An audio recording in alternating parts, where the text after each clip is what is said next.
Hi everyone, I'm back to read Chapter 4 of the Kirsten story, Book 5, Summer Story, and Chapter 4 is called Bringing Back the Bees. Do you have the saw, Papa asked Lars. Yes, I have it, Lars said. He lifted the big saw onto his shoulder. Kirsten and Peter watched from where they sat in the barn loft. Today, Papa and Lars were going to saw down the bee tree and move the colony of bees back to the farm. The round saw skept would be the bees' new home. Papa and Lars would set it in the meadow near the barn, and the bees would fill the skep with honeycombs. By fall, Papa would be able to harvest more honey. Why are we taking the bellows? Lars asked. Smoke will calm the bees before we move them, Papa said. We need the bellows to blow the smoke inside the bee tree. See, our torch wouldn't have worked anyway, Peter whispered to Kirsten. She didn't answer him. She had her chin in her hands, and she was thinking.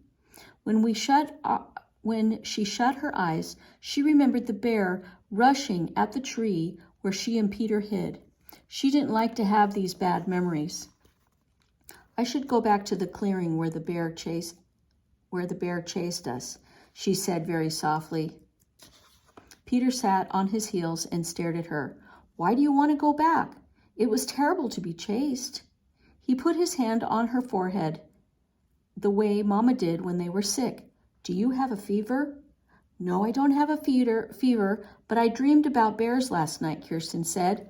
I think if I don't go back to the woods today, I won't ever have the nerve to go again. Well, I'm not going, not even with Papa and Lars, Peter said firmly. When Papa picked up the bee veil, Kirsten climbed down the ladder. I can carry those for you, Papa, she said. You have to carry the skep. Papa raised his eyebrows. Are you asking to come with me and Lars? Kirsten nodded.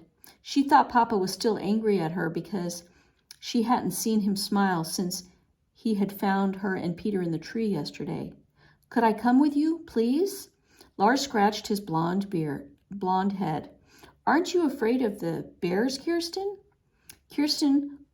Lars was 15, and it seemed to Kirsten that he wasn't afraid of anything in the world. Yes, I'm afraid, she said. She could barely hear her own voice. But I think I'll be less afraid if I go with you and Papa. Lars grinned at her. But Papa said sternly, moving bees isn't play, Kirsten. I know, Papa, she said. If you come with us, you will do exactly as I tell you, Papa asked. I will. I'll do exactly as you tell me, Kirsten grabbed the bee veils. She glanced up at Peter, who sat at the top of the ladder with his arms around his knees. Could Peter come too? She asked Papa. Before Papa could answer, Peter said, I'm going to stay home and look after Carl. Papa took the straw skep in his arms. Peter, tell your mother that Kirsten is going with me and Lars. Mama's not to worry. Kirsten will be safe with us. Peter slid down the ladder and ran to the house. Kirsten followed Papa and Lars back to the woods. At the clearing, Papa took Kirsten's hand and led her to a spot across the open space from the bee tree. He drew a mark on the ground with the toe of his boot. Stay right here, Kirsten. Don't come even a step closer to the bee tree, Papa said. Kirsten stood right on the mark Papa had drawn. Sunlight slanted through the trees, and the air smelled of basswood blossoms. But even on this pretty morning, it was easy to remember the mother bear snorting and pawing here. Kirsten watched Papa and Lars closely so that she wouldn't think too much about the bear. They put the veils over their hats and pulled them down to cover their faces. Then Papa started a fire by the bee tree. When the fire was going, Lars used the bellows to pump smoke inside the hole. Big puffs of black smoke disappeared into the hollow of the bee tree. At first the bees buzzed more loudly. Then they were quieter, as though they might have fallen asleep. Now, Papa said to Lars, we'll saw off the top of the tree. They each took an end of the saw and began to cut the dead tree just above the place where the bees lived. Soon the tree top crashed onto the clearing.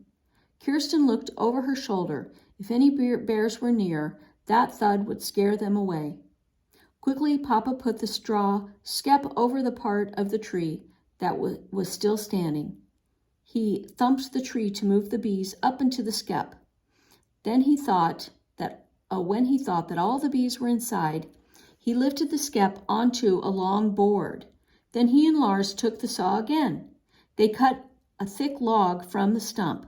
It was filled with combs of honey.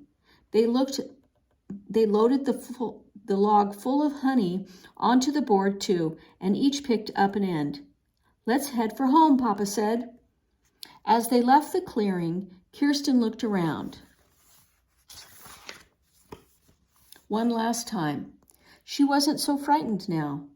She knew there were bears in the forest and that they would always be here, but she knew too that she could be wise and careful.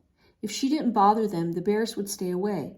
She ran to catch up with Papa and Lars, and when they got back to the farm, Papa and Lars put the bee skep on the platform in the meadow. Then they carried the log full of honey back to the cabin. Mama was waiting there with hot water to melt the waxy honeycombs, and Peter was scrubbing out crocks to fill with honey.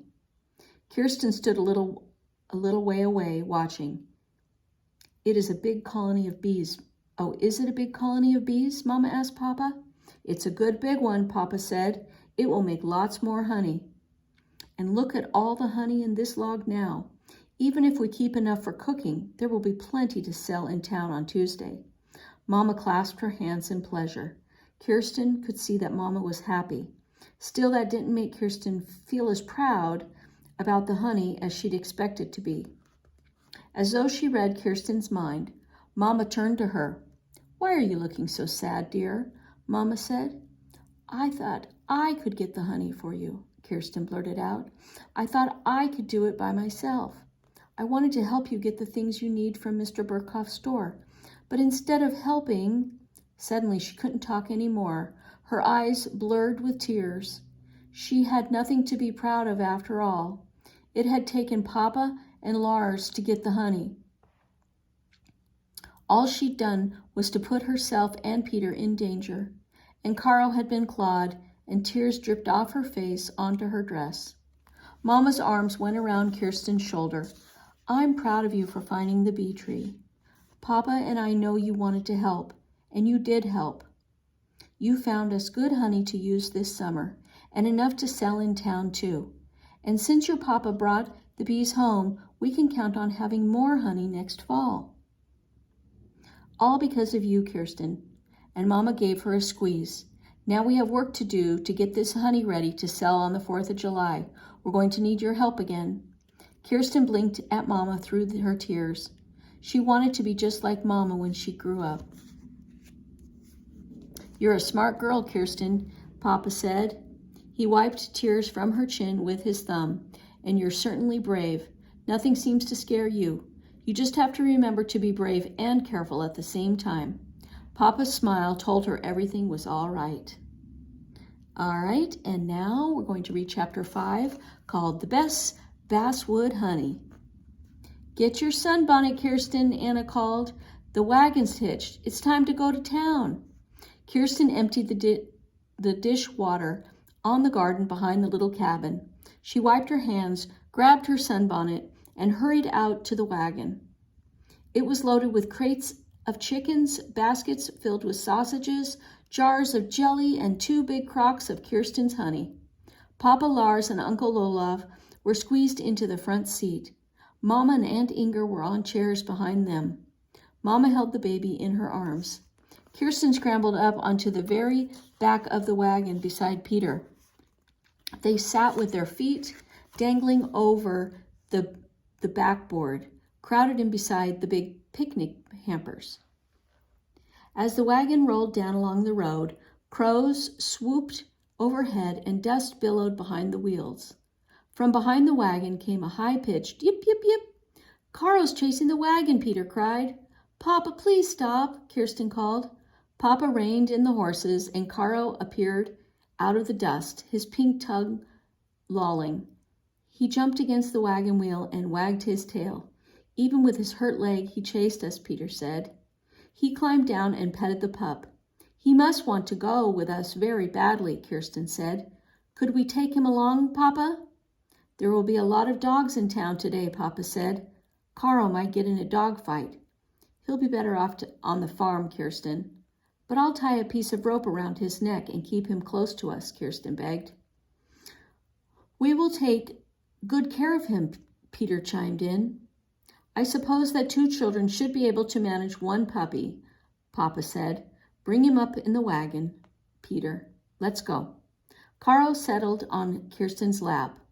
We'll look after you, I promise, she whispered against the silky ear. Soon the Larsens' wagon was joined by many other wagons on the road to Maryville. Everyone shouted and laughed and waved to one another through the dust. Isn't the 4th of July grand? Anna cried. It's almost like Christmas in the summer. I can already hear the guns and cannons in town, Peter said. The streets of Maryville were crowded with wagons and buggies. People filled the lanes and the little park at the center of town. Papa found a place near Mr. Burkhoff's store to unhitch the horses. Everyone climbed off the wagon. Then Papa, Uncle Olav, and Lars began to unpack the boxes and crates. Before they finished, Mr. Burkhoff came out of his store. He wiped his hands on his apron as he looked over the goods the Larsens had to sell him. What have you got for me? He said. More of your good sausages, I see, and raspberry preserves and maple syrup too. Aunt Inger stepped forward to show off what they had brought. She was good at making a bargain. Mr. Burkhoff bent down to peer into the crates of chickens. More hens? I'm not sure I can take more hens. Everyone seems to have brought them to market today. Not as plump as these hens, Aunt Inger said quickly. She stood right by Mr. Burkhoff's side. We raised the plumpest chickens, and take a look at the wheels of cheese. You don't see cheese like ours every day. It's surely worth a lot. She smiled confidently, but Mr. Burkhoff scratched the bald spot on his head and frowned. Well, that depends on what you folks will be wanting to buy. Cloth, Mama and Inger spoke at the same time. But first we need boots for our Lars and a saw blade and nails, Mama added. Mr. Burkhoff glanced at Lars, who lifted baskets from the wagon. That boy has grown a foot taller since I saw him last, he said. I hope I've got boots big enough. Did you find any more of your little wood carvings to sell? Oh, did you bring any more? One of the town's ladies asked about them. Lars' cheeks turned red. He wasn't used to being praised. I brought a few carvings, he said. Good, Mr. Burkhoff said. But still he didn't smile as he looked over the stacks of boxes and crates. He seemed to be adding them up in his head.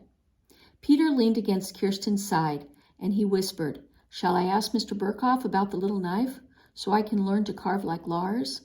Kirsten pinched Peter's arm. Hush, Peter. We might not even have enough money for what we need. We won't be able to buy any extra things. But you said, he murmured. Then he pressed his lips together. He knew as well as Kirsten did that the important things like saw blade and boots came first. Now Aunt Inger pushed forward the crate that held the boxes of beeswax and crocks of honey. We've saved a surprise for last, Mr. Burkhoff, she said with the same excited voice she'd used when she served her special cake on Sunday dinner. Mr. Burkhoff's gray eyebrows went up as she handed him a box of beeswax. What's this? Beeswax? He said. It's fine, clean wax, as you can see, Aunt Inger said. A little smile pushed up the corners of Mr. Burkhoff's lips. This beeswax will sell for candles and for furniture polish, too.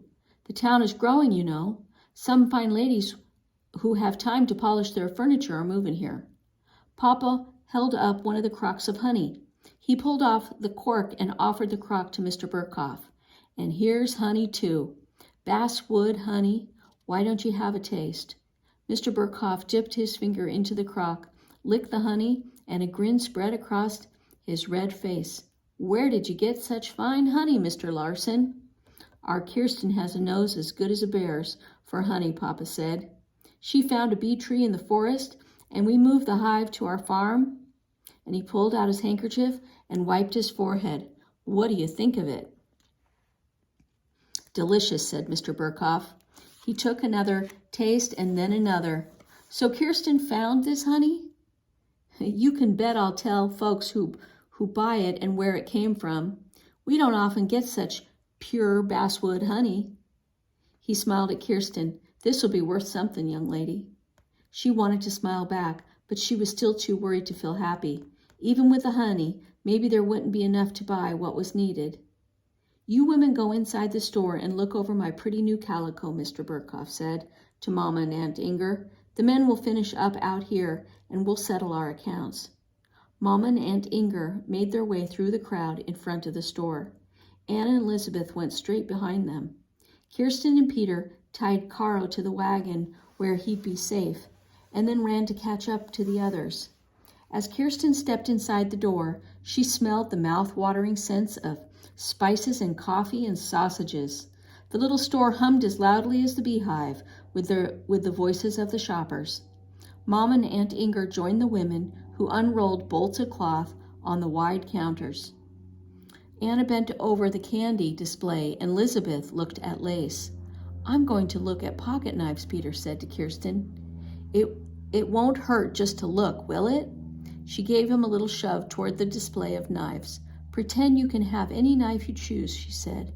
Pretending won't hurt. Kirsten stopped by Elizabeth to run her finger along a length of pink ribbon. On the shelf above the spools of ribbon was a broad-trimmed straw hat, like the one Elizabeth wore.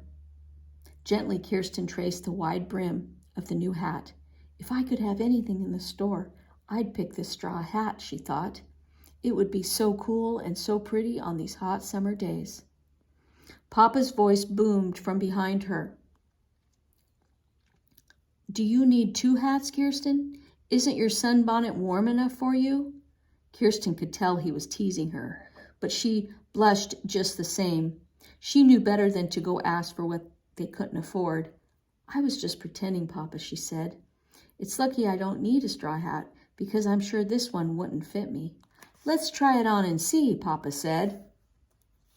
He lifted the hat and held it above her while she pulled off her damp sunbonnet.